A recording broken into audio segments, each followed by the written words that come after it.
தைரியமாயிரு, கர்த்தர் தமது பார்வைக்கு நலமானதைச் செய்வார். விளக்கம். இந்த வசனம் அம்மோனியரும் சீரியரும் எதிராக போருக்குச் செல்லும் முன் யோவாப் தனது சகோதரன் அபிசாயிடம் கூறிய வார்த்தைகளில் உள்ளது. தைரியமாயிரு, பயப்படாமல், விசுவாசத்தோடும் உறுதியோடும் இரு.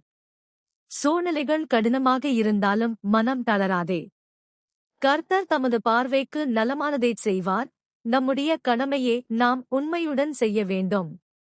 அதன் பிறகு முடிவை தேவனுடைய கரங்களில் ஒப்படைக்க வேண்டும்.